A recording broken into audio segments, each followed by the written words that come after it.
Imp! Take the left! Hold the river if you can!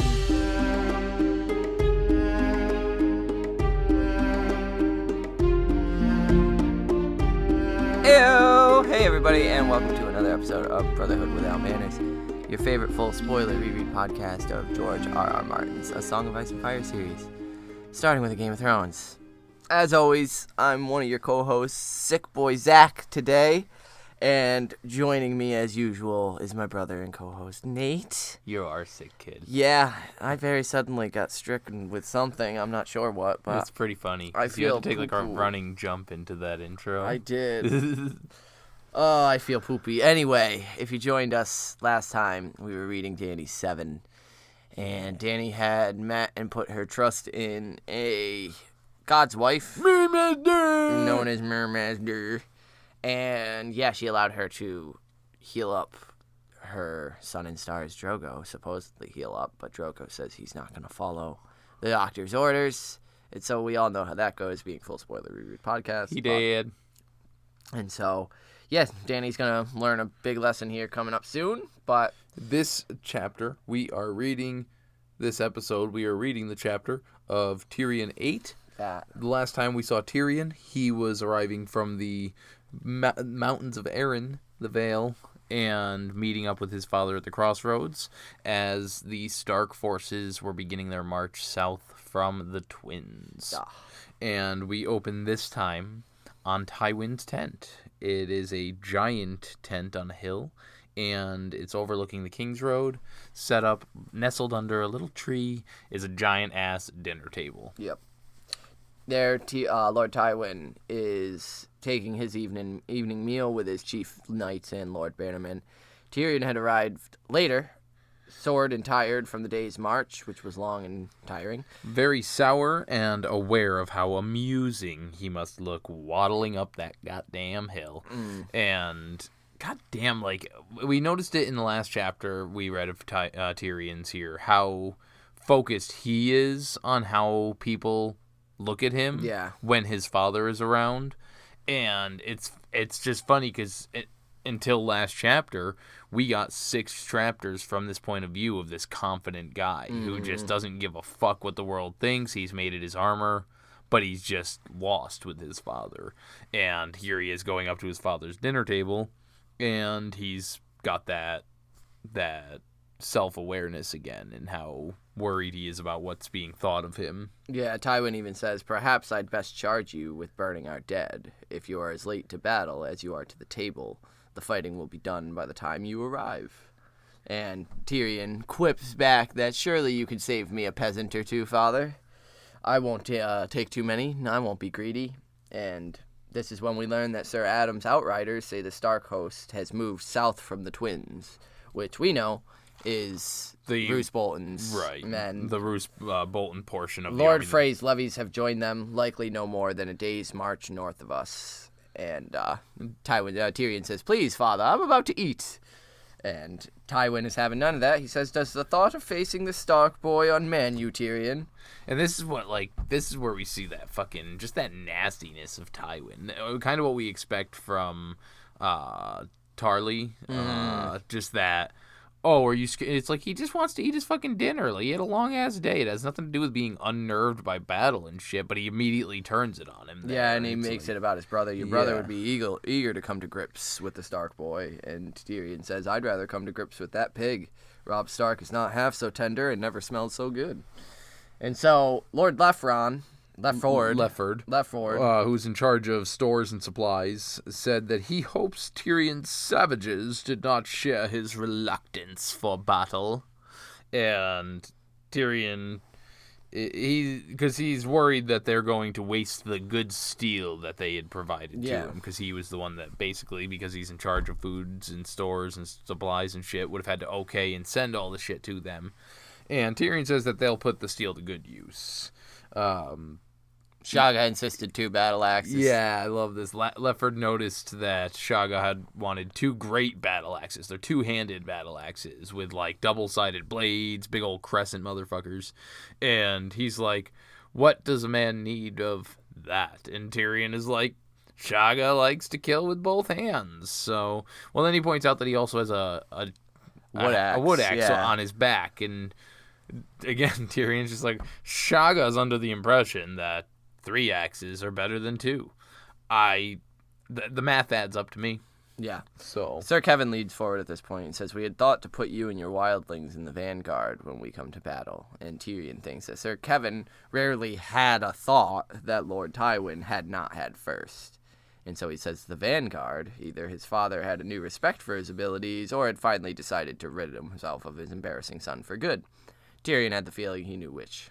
yeah, those who don't know military terminology or battle tactics, the vanguard's the part that they're gonna lead the shit. Yeah. They're gonna be the first ones to encounter the enemies, the first one to charge into battle, and so usually you're either gonna have an unbelievably strong commander, someone like you would expect Jon Snow when he's commanding some battles later on, where he's going to lead the battle, lead the charge himself.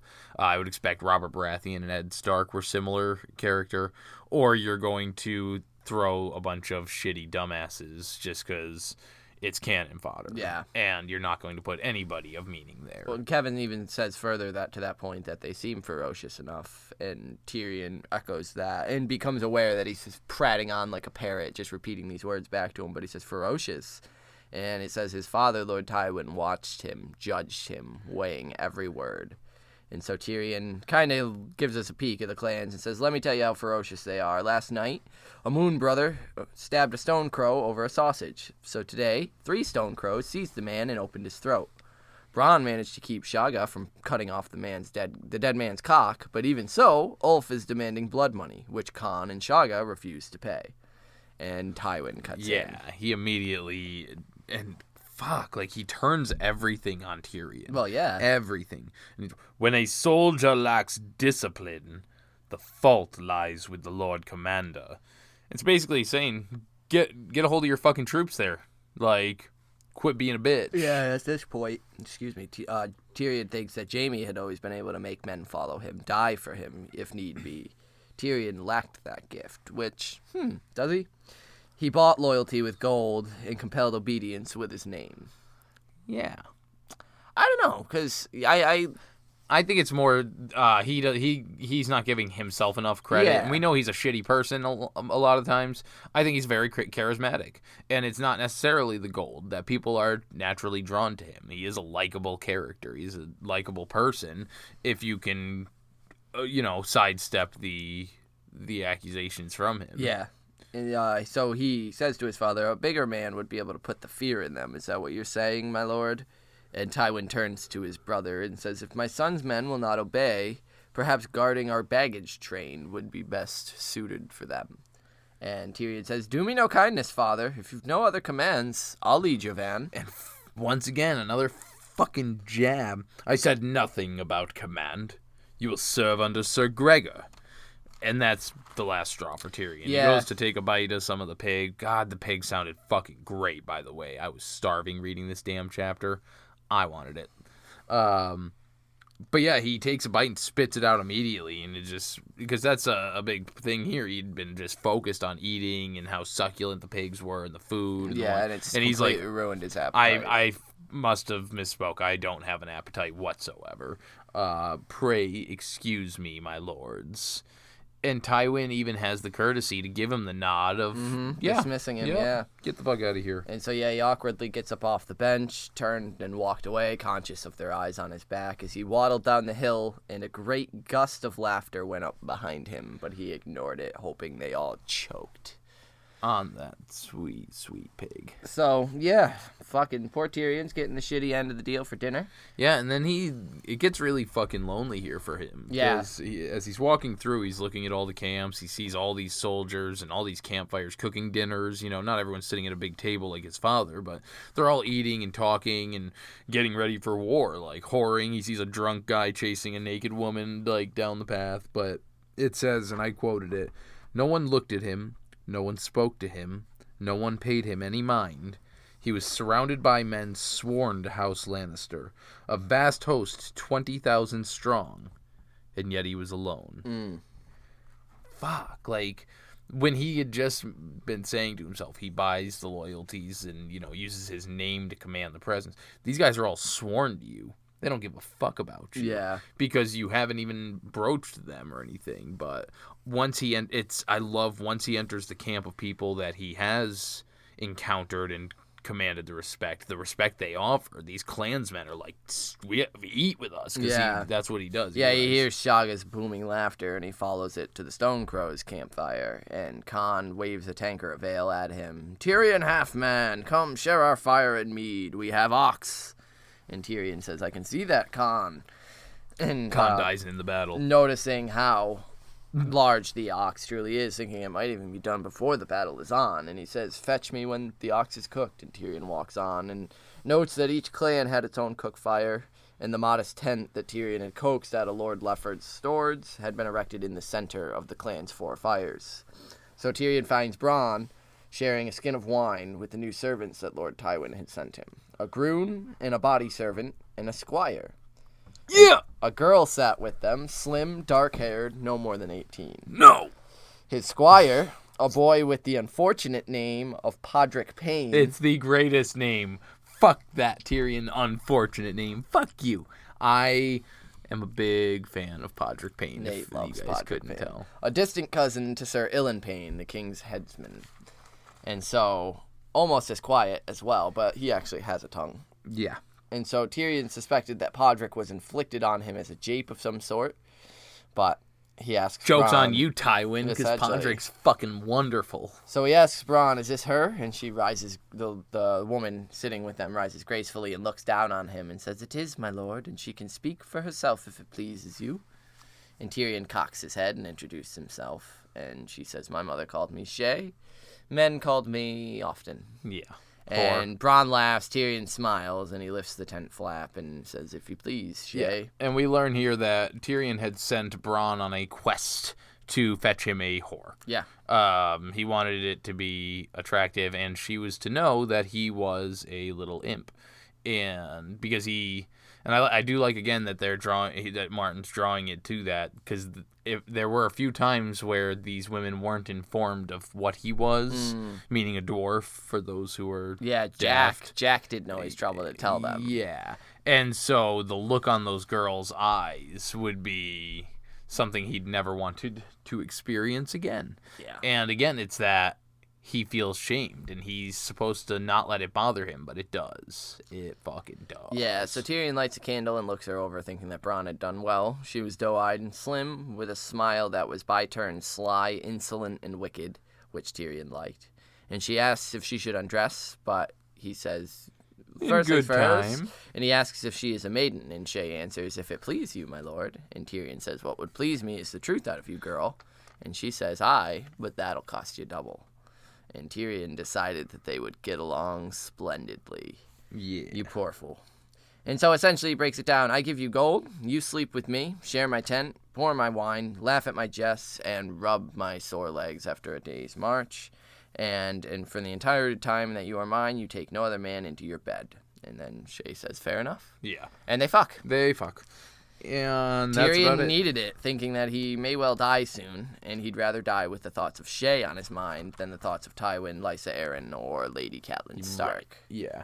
And she falls asleep after he hums a little song. Yep. I had thought that this is where he went into detail about the song and singing it, but I'm glad it wasn't, because I wasn't in the mood for that right now, because I was aggravated enough that Shay was appearing in this chapter.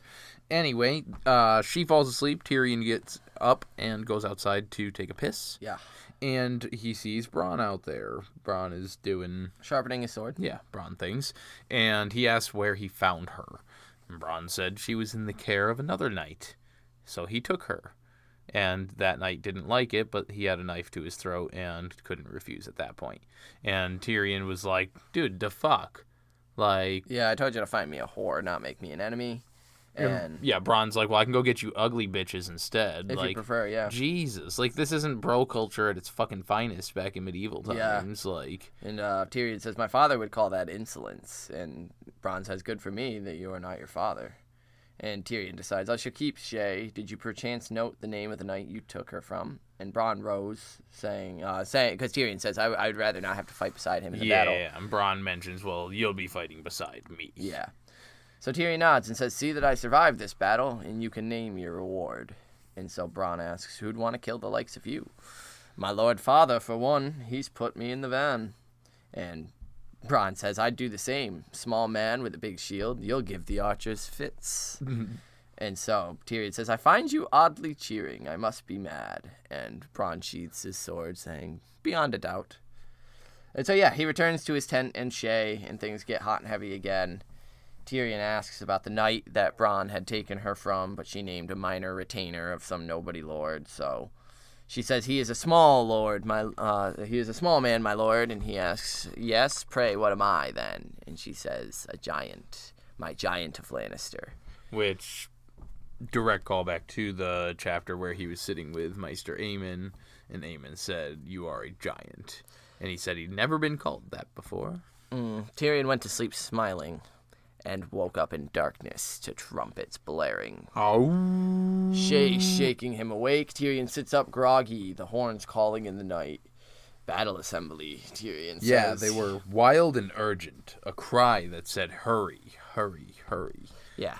And it'll mention that a few times, just the tone of these horns.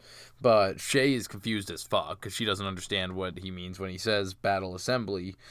He also says, I thought Stark was a day's march north yet. Yeah. And he stumbles out of the tent to see where the fuck his squire is. Yep. Men and horses. It's just chaos. Men and horses. People getting ready to go to war. Tyrion finds Pod sleeping and woke him with a nudge of his foot, saying, my armor, and be quick about it. And Bronn trotted out of the morning mist, and Tyrion asks if he knows what's happening. And Bronn tells him, the Stark boys stole a march on us. His host is less than a mile north of here. And so we get the trumpets again here that they're, again, he keeps saying the trumpets are calling out, hurry, hurry. That's how, like, how it's coming off to him the way they are. And later on he'll mention that they sound anxious and rushed compared to the Stark battles horns, which is kind of neat that they show how scrambling and panic that they just fucking took them completely by surprise. So Tyrion tells Bronn to see that the clansmen are ready. He goes back in the tent to dress, and by the time he comes out, Pod had laid out his armor, and it said that Tyrion owned a fine suit of heavy plate crafted to fit his misshapen body. However, that was at Casterly Rock. He had to make do with the odd assortments he could took from the stores, and not a piece matched or fit as it should. So Shay helped Pod with the buckles and clasps, getting Tyrion armored up, and he tells her, if I die, weep for me. And she says, how will you know? You'll be dead. And he says, I'll know. She says, I believe you would. So Tyrion buckles on his sword and on his belt, his sword and dirk, and by that time, his mount was brought to him. So he needed help mounting his horse as he felt 1,000 pounds. Yeah. Pod handed him a shield, and a battle axe, and Shay noted that my lord looks fearsome. Yeah, he looks like a dwarf in mismatched armor.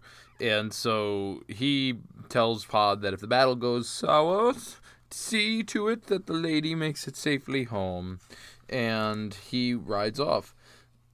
So it's then as he's seeing the sunrise as he's riding out towards the tribe. The drunken, possibly clansmen mounting up as well around doing him. all their stuff. And as he's seeing the sunrise, he wonders if this is going to be the last sunrise he'll ever see, which I think is a very common thought to have pre-battle for anything, whether it's modern day, whether it's medieval, whether you're going into war.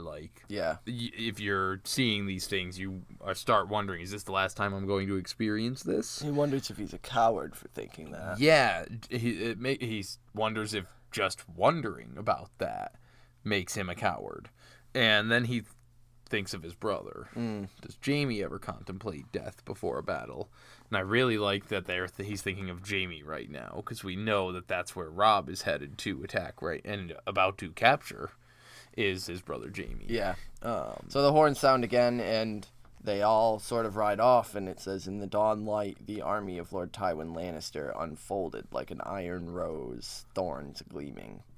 And so we learn that Sir Kevin Lannister was leading the center, and that quiver. So he's backed by Lords Bannerman Lefford, Liddon, and Serret. Yeah. The right side of the battle would be commanded by Sir Adam Marbrand, who we met earlier and have met quite a few times at this point. He's backed by houses Flemont, Craycall, all those women are sluts, and House Swift, Lord Swift. Yeah, and his Lord Father took his place on the hill where he had slept. All around him, the reserve assembled, a huge force. Lord Tywin would almost always choose to command the reserve. He would take the high ground and watch the battle unfold below him, committing his forces when and where they were needed most. I wrote here, Tyrion has 2 full paragraphs describing how resplendent his father looked. Yeah, even from a distance, Tywin's just looking like a motherfucking boss. He's outshining his son Jaime, who we remember had some fucking sweet armor from the tournament back in King's Landing. And I did put one part that the red steel was burnished to such a high sheen that it shone like fire in the light of the rising sun. Lightbringer. And I just wanted to mention once again, we always do it with Cersei, that red light, that shimmering. He's like, it's him. He is the red light. And it's just fucking wild. Yeah, so Tyrion begins to hear the rumble of the foeman's drums, and he remembers Robb Stark as he had last seen him in the Great Hall of Winterfell. And the direwolves coming at him. So that was when Shaggy Dog went all fucking wild man at him, with technically Rickon also, and he wonders if Robb would bring the wolves to war. The thought made him uneasy. Yeah, he's seen it firsthand, face to face. Like, that'd scare the fuck out of anybody. So yeah, Tyrion thinks that the Northerners would be exhausted after their march. And he wondered what Robb was thinking, really. Like, did he hope to take them unawares while they slept? Because, Tywin is no man's fool. There was a small chance of that happening. So the van was massing on the left, and he sees the 3 black dogs on a yellow field, Sir Gregor's banner. He was mounted on the biggest horse Tyrion had ever seen, and Bronn looked at him and grinned. Always follow a big man into battle. And Tyrion's like, why? And Bronn goes to explain, well, they make a great target, and all the bowmen are going to go crazy for shooting at him first. And Tyrion says, yeah, I confess I didn't think of it in that light, and he kind of laughs. Once again realizing why he's glad that he made friends with Bronn of the Blackwater. Oh, he's not of the Blackwater yet, he's just Bronn, but we're full spoilers, so he's going to be Bronn of the Blackwater, probably. Sir Gregor was sitting up on his giant fucking horse with his giant fucking sword, just pointing it at places, commanding all the people around where they needed to be lining up, when he finally notices Tyrion. He tells, "Imp, take the left, hold the river if you can." I just picture him as a fucking moron, man. God, I hate Sir Gregor. So, yeah, Tyrion looks over and leads his men over to the riverbank, and he shouts, "Look, the river." Yeah, basically he tells all the clansmen that are gathering around, like, keep that there. Keep your eye on it. Make sure it's always to your side, and if anyone tries to dirty our rivers or get them through there, he tells them to fucking chop off their cocks and feed it to the fishes. And, of course, the clansmen love that. Yeah. So they just start up the chant. Half man. Half man. Half man. Half man. And Tyrion starts, which surprised me that he's having such a good idea of checking things before a battle. He's checking how firm the ground is. Yeah. What if there's muddy areas, where those are, things to avoid. And I think that lends itself to his intelligence, because we always think he's a shitty fighter, but he doesn't give himself enough credit. He doesn't have the size to be a powerful one, but he's smart about it, which is helped by, I think, Bronn being there as well. But he does also notice that these men are not as...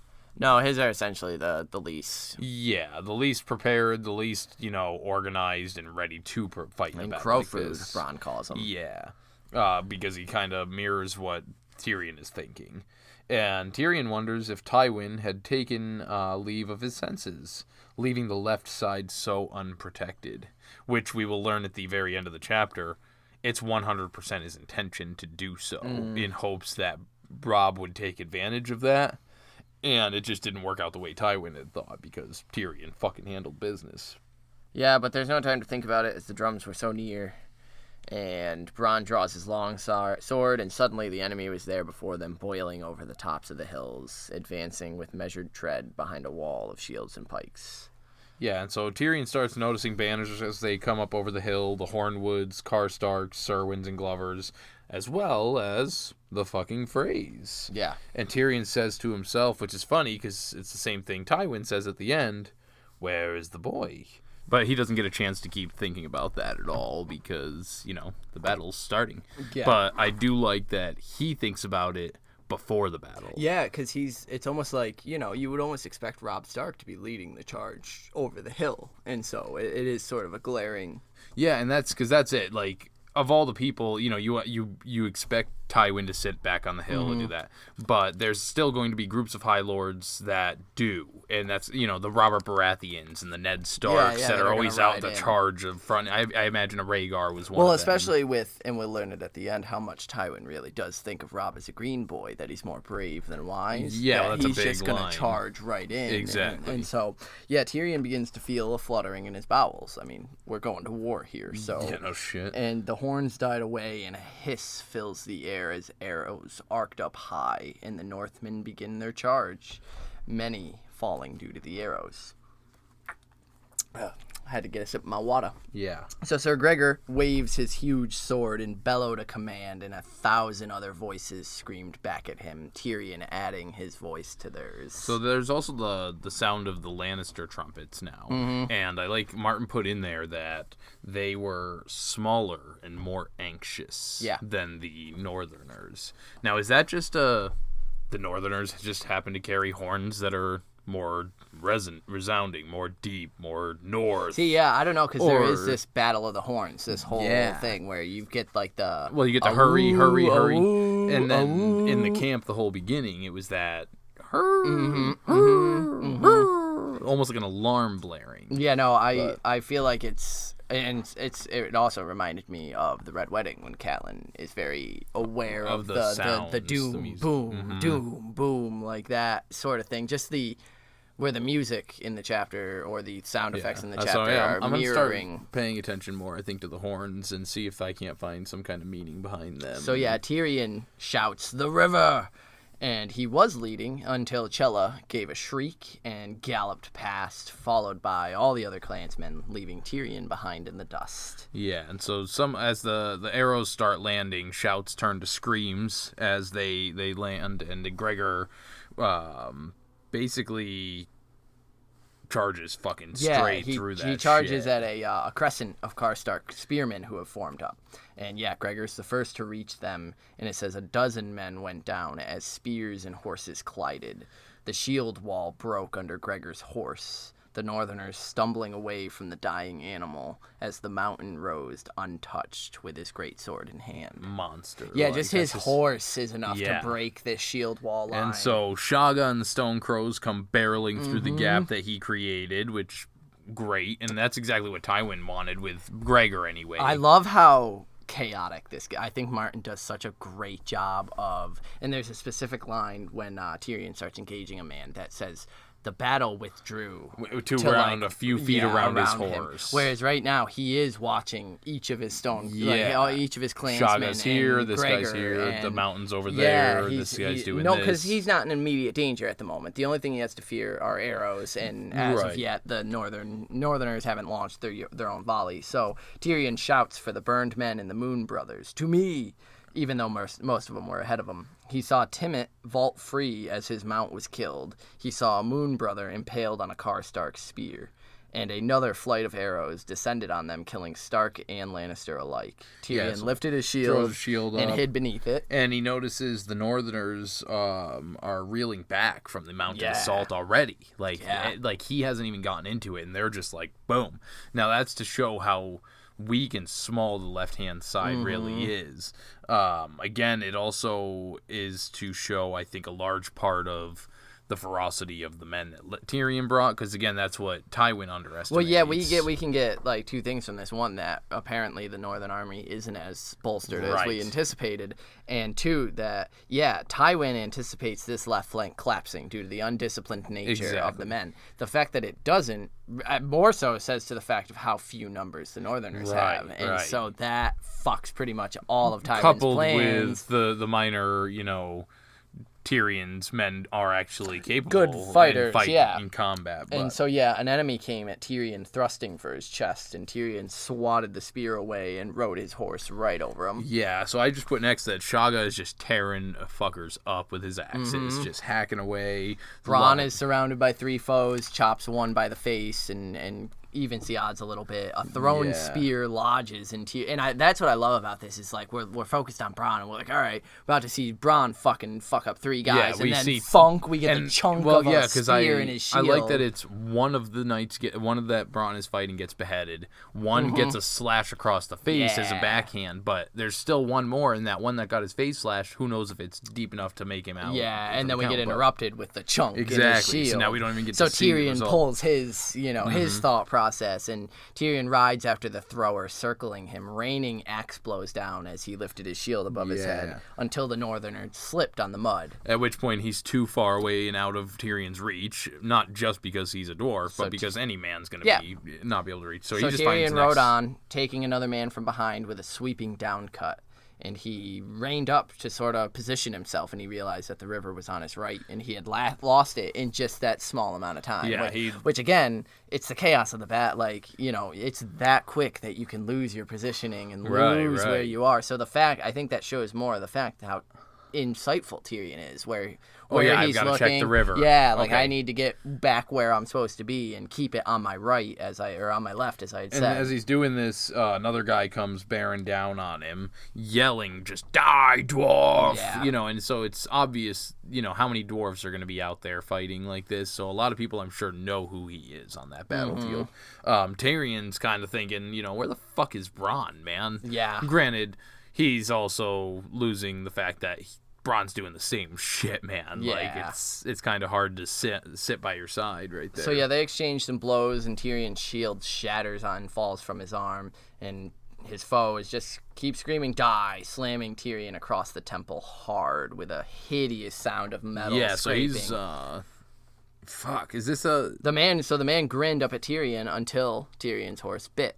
Yeah. Laying his face open laying his cheek open to the bone, and Tyrion buried his axe in his head. "You die." And he did.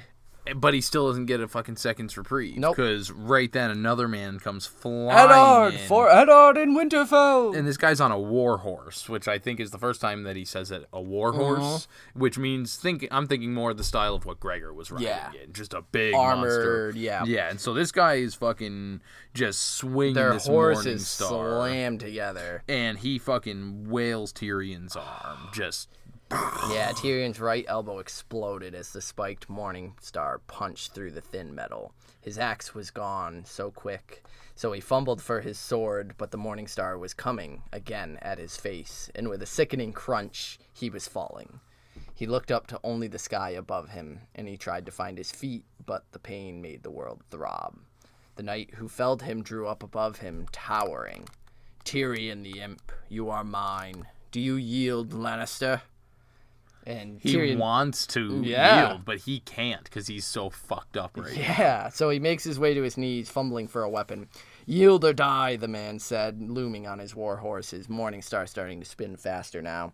Tyrion's hands are numb and his vision blurred. And he can't find any weapons anywhere where he's looking. So he lurches to his feet and does the only thing available to him, which is drive his head spike, the spike on his helm, into the horse's belly. Yeah, I don't think we went too much into detail that he has a nice set of armor in Casterly Rock. Yeah. And so this one was made up of a hodgepodge of shit that he was able to get found by Lord Lefford, actually, in the supplies, which was this weird little fucking bucket helm that had a spike right on the top. Yeah, the horse tried to twist away. Blood and viscera poured down over Tyrion's face, and the horse fell.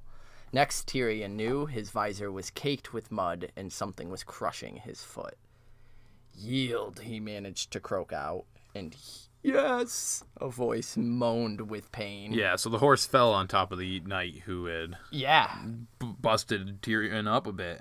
And so he looks up and realizes that there's no more battle around him. That it's moved past him now further. They've pushed the Stark forces back far enough. Yeah, ravens are already circling and beginning to feed on the dead. And he says, the knight fumbles for a sword in his belt and he throws it at Tyrion's feet to sort of prove I yield. And Tyrion says to him, I believe you are losing, sir. And he's interrupted then by some horse hooves of Bronn is arriving, so we know... Small use you turned out to be, Tyrion says to him, and Bronn says, well, it seems you did well enough on your own. And he says, you have lost the spike on your helm, though. And Tyrion says, I haven't lost it. I know right where it is. I put it there and I left it there. And he asks him, do you see my horse? So they go and find his horse, and then they decide, instead of joining the battle again, they're going to search for his men. And so he does see quite a few of the clansmen are dead. Well, by the time they find the horse, Lord Tywin's reserve had come sweeping down along the river, and Tyrion watched his father flying past, 500 knights surrounding him. The remnants of the Stark line shattered like glass beneath their charge. And yeah, Tyrion sees no point in attempting to join at this point. So yeah, he and Bronn went looking for some men, some of his clansmen, and he found many dead. Ulf lay dead in a pool of blood, missing an arm. A dozen Moon brothers dead around him. And then they come upon Khan and Shaga. And Shaga is lit up with arrows. Shaga slumped beneath a tree riddled with arrows with Khan's head in his lap. Which, when I first came upon this scene reading, I imagined a beheaded Khan. Right. Shaga dead. And I was like, yo, Shaga dies here? Fuck. And then, so then all of a sudden Shaga stands the fuck up and he's like, arr! Oh, and point of clarity, Khan is not beheaded. Just his head is laying in Shaga's lap, attached to his body still, which tripped me up. And Shaga looks up at them, his eyes open, and he says, they have killed Khan, son of Korat. And only the red stain on his breast showed where Khan was killed. Which I think was interesting. You know, he just sustained no other blows, but his killing blow. Yeah. One killing blow. And so, Shaga stands up and fucking rips the arrows out of him. And just only making little yips when he when it's one that was deep enough. Chella rode up and showed them that the ears she had collected. And then Timett, son of Timett, was also found. Looting bodies. Yes. Yeah, hell yeah. So, of the 300 clansmen Tyrion had, about half survived, he's thinking. So, yeah, Tyrion tells the clansmen to sort of round themselves up. He tells Bronn to assist them in that, and then he leaves in search of his father. And he finds Tywin seated by the river, sipping wine from a jeweled cup as his squire undid his breastplate. A fine victory, Kevin says, as he sees Tyrion. Your wild men fought well. And his father's eyes were upon him, the gold-flecked green, so cool they gave Tyrion a chill. And Tyrion, just goes for it. He's like, did that upset your plans, father? We were supposed to be butchered, were we not? And Tywin, he drains his cup, and then he lays it out, and he says, I put the least disciplined men on the left, yes, anticipating they would break. Robb Stark is a green boy, more like to be brave than wise. I'd hope if he saw the left collapse, he would plunge in. Once committed, Sir Kevin's pikes would take him in the flank, driving him into the river while I brought up the reserve. And Tyrion, kind of pissily, you thought to place me in that carnage and yet keep me ignorant of your plans. And Tywin gives it right back and says, I'm not inclined to trust my plans to a man who consorts with sellswords and savages. Yeah. And, damn. Fuck. Anyway, he does then mention that Tyrion seems to be injured. And Tyrion, it was good of you to notice, father. Fuck. I'm surprised he did mention it at all. Yeah, Tyrion's right arm is completely soaked in blood. And he asks if I might trouble you for a maester. Yeah, and he starts in on a joke. I'm sure that it would have been funny. But Adam Marbrand comes riding up, interrupting them, sounding very, very urgent. Yeah, he drops to a knee and says, we have taken some of their commanders. Lord Cerwyn, Sir Willis Manderley, Harrion Karstark, Four Freys, and Lord Hornwood is dead. But I fear Roose Bolton has escaped us. And then Tywin asks the same question Tyrion did before the battle started. Where's the boy? And Sir Adam hesitated. The Stark boy was not with them. They say he crossed at the Twins with a great part of his host, riding hard for River Run. And Tyrion. A green boy, more brave than wise. He would have laughed if it didn't hurt so much. And yeah, that's the that be that for this Tyrion chapter. This was an outstanding chapter. Our first real taste of battle. A good battle. A big scale battle. And goddamn, like Martin's writing in it is just so chaotic. Yeah, he does such a great job of writing the battles. And yeah, and we get more of that. You brought it up earlier of just the confidence that we've been known to see in Tyrion, and then just how quickly it goes away when he's near his father. Just those green eyes, man, they do something to Tyrion. So you got an inductee? Yeah, I'm inducting Sir Kevin Lannister because as much as he's Tywin's little fucking pissant, you know, the first thing he did when he sees Tyrion is greets him and compliments him that they fought well. Mm-hmm. Like, you did good. Like, even though your father fucked you, like, you fought well. Good on you, man. Mm-hmm. And, like, Kevin's just there to...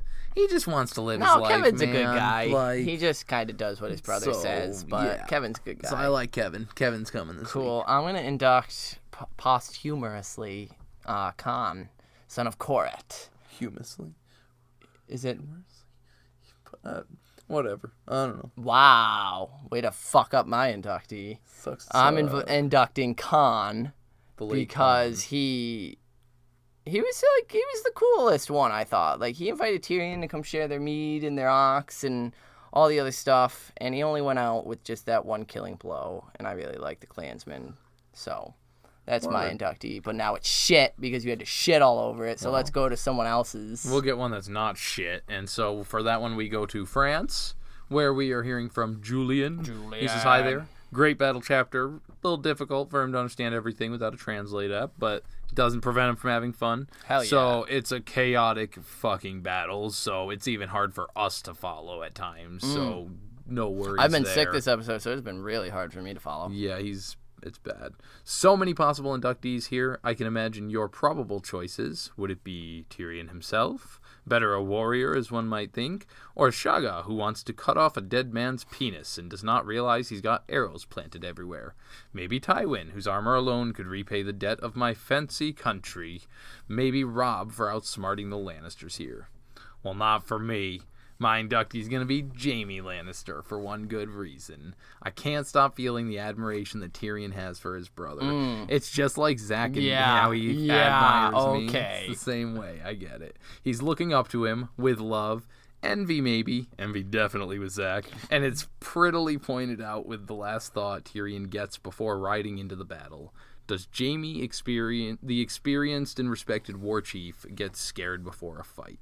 Love that very much, and that helps me realize how much of a badass Jaime really is in George R.R. Martin's story, while he was being almost only depicted as the bad guy Lannister who got tricked by Robb in this war. Yeah, so you pulled out some sweet details that's a good one, there. Julian.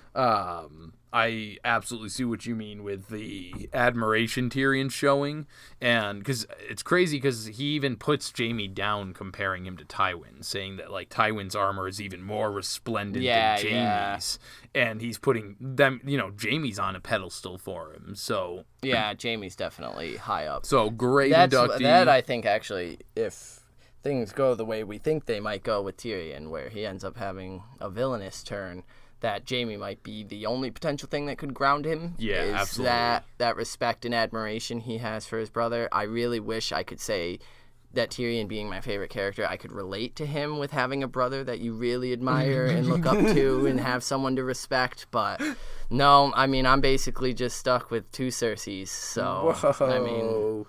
And actually, Cersei's putting it nice. I feel more like Danny and my siblings, where I've just got two Viserys. Thank you. I'm a Rhaegar. No. Anyway. If you have an inductee, feel free to send it in. It'll be better than anything this guy gave. True. So this episode, you can get us at our email, withoutmannersbrotherhood@gmail.com. I'm on Instagram, @mannerswithout, Twitter, @mannerswithout, Zach's on Twitter, @carstark92. We're on Facebook. Facebook.com/Brotherhood Podcast, and Patreon, which we've got the next episode coming at you, Victorion. Hell yeah. Very, very soon. And so that's patreon.com/Without Manners. Next episode, we'll be reading Catelyn 10. We are dwindling on our Catelyn episodes. That one is going to be a pretty short episode, I would believe. Oh, speaking of dwindling, next Tyrion episode. Is that not the last Tyrion episode? That is the next. So Tyrion 9 is Tyrion's last chapter in A Game of Thrones. So prep for that. Prep for it's that. It's going to be sweet. But next week next episode, damn it. Next episode we'll be reading Catelyn 10. Catelyn does have 2 more chapters left in this book, so But this next one's pretty gonna short. Be pretty short, so don't expect a lengthy episode next week. Next episode. God. Twice in 30 in seconds. like 10 seconds. Fuck. Anyway, let let us know what you guys think. Leave us a rate you and outro review. this. Lots of great reviews on Apple Podcasts. Any other locations, reviews are wonderful, and we love you for them. Listen to us next time. Fala de Harris! Peace.